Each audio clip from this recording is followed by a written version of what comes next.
Shalom. I want to begin first and foremost, giving all praises to Yahweh Bashim Yahushai. Call halal, Allah, Yahweh, Bashim Yahushai, Bashim Kodash, Barakti Yahweh, Barakti Yahushai, the water, Yahweh Bashim Yahushai, Bashim Kodash. Double honors to the apostles, to the elders of Yasharala and Greatmillstone. Shalom to the 144,000. Shalom to the elect. My name is Makala, and today I just want to talk about women.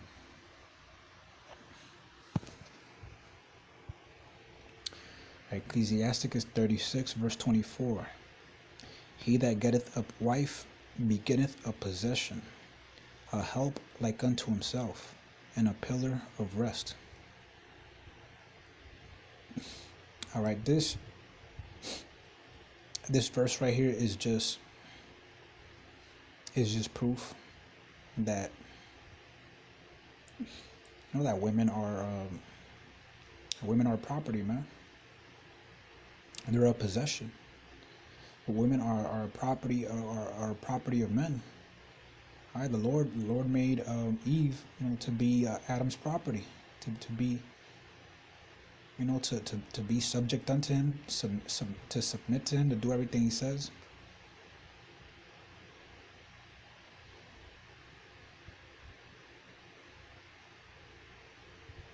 And this is just a reminder of that, because this thing happened recently in Nigeria,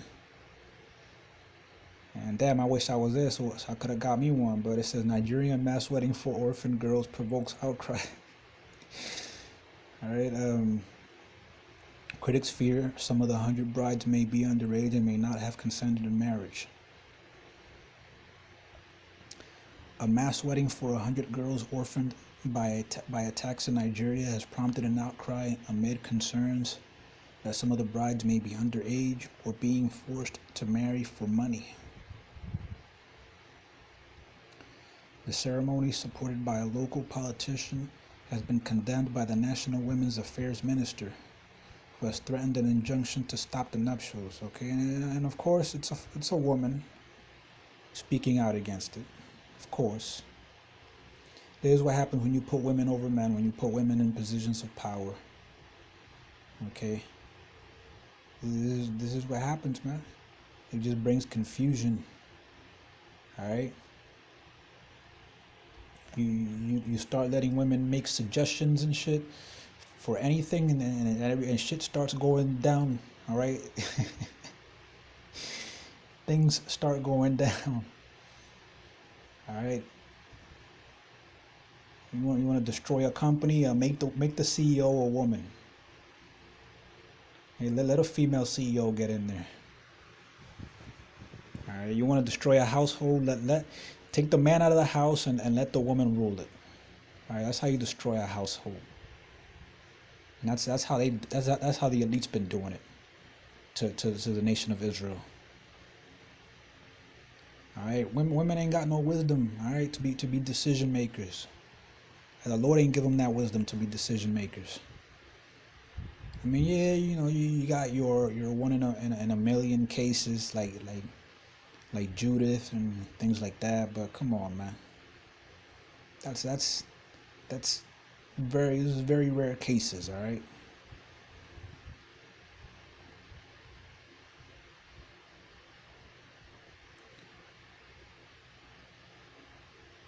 The ceremony, supported by a local politician, has been condemned by the National Women's Affairs Minister, who has threatened an injunction to stop the nuptials.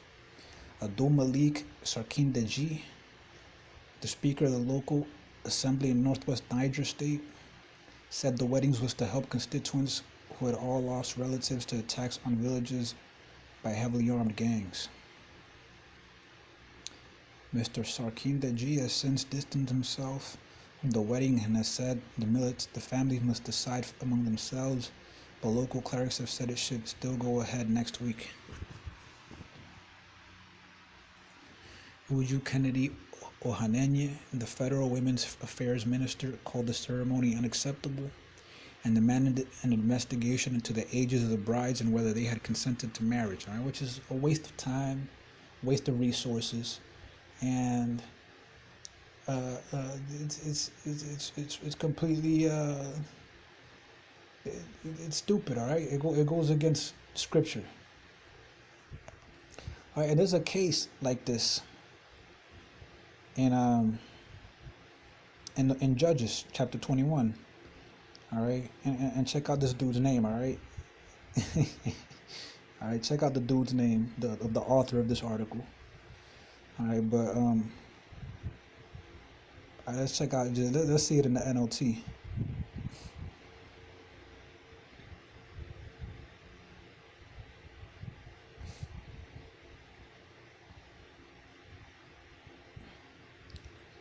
All right, Judges 21.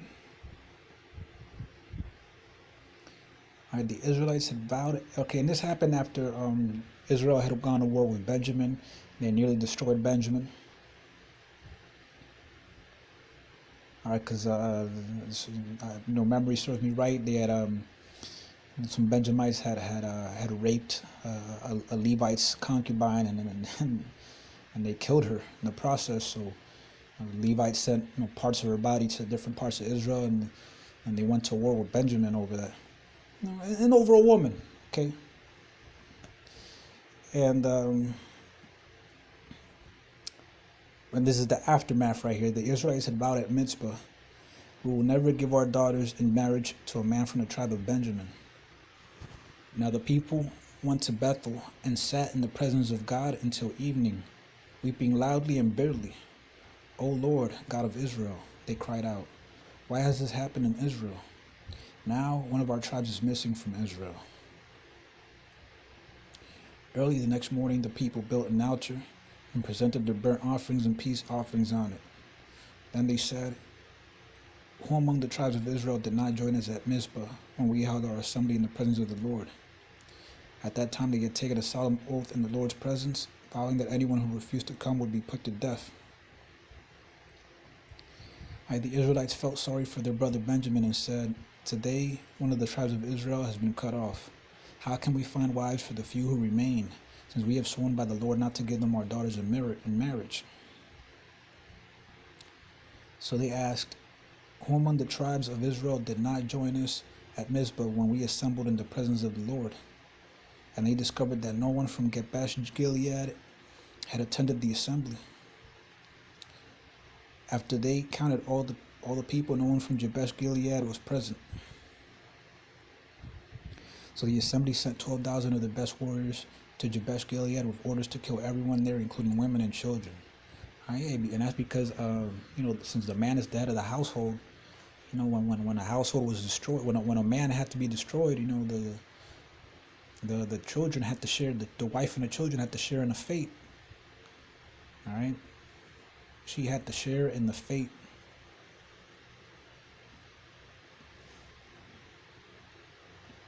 "This is what you are to do," they said. "Completely destroy all the males and every woman who is not a virgin." All right, but they killed the ones who were not virgins. It says that there, among the residents of Jabesh Gilead, they found 400 young virgins who had never slept with a man, and they brought them to the camp at Shiloh in the land of Canaan. The Israelite assembly sent a peace delegation to the remaining people of Benjamin who were living at the rock of Rimmon, or Rimmon. Then the men of Benjamin returned to their homes, and the 400 women of Jabesh Gilead who had been spared were given to them as wives, but there were not enough women for all of them. So tell me, where was their consent? All right. And I'm pretty sure that among them they had some 12-year-olds, they had some 13-year-olds, 12, 13-year-old virgins.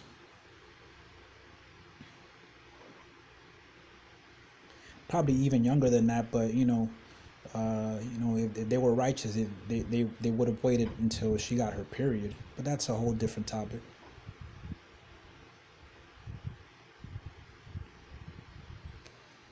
But these were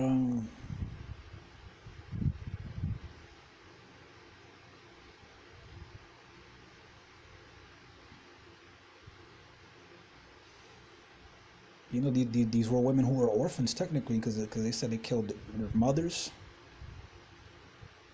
they killed the fathers and mothers, their male siblings. The whole family was, and that's a similar case you have here, man, with these Nigerian orphan girls. All right, their whole families was wiped out, and they're being given into marriage, right? Because they're property. All right. And since they're orphans, they're it's they're up for grabs. Anybody could. I mean, shit. I wish I could have been over there. I'd be like, hey man, how much I got, how much I got, how much I gotta pay, how much I gotta pay to get me one of these versions, man.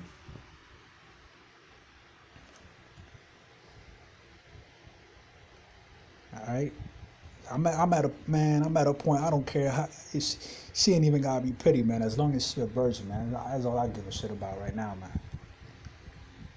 Cause I just don't want me a bust down. All right. I don't want me a ran through woman, man. But that's just me.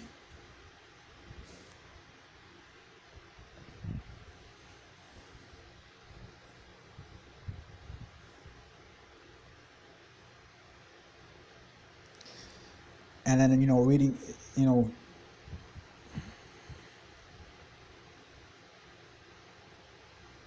says the Israelite assembly sent a peace delegation to the remaining people of Benjamin who were living at the rock of Ramon.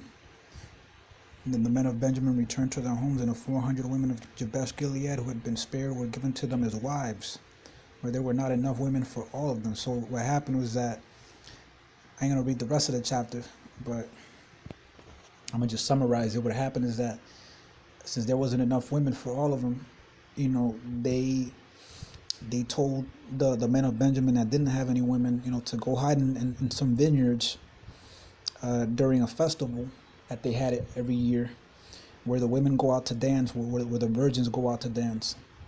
And it was just the virgins that went out and danced.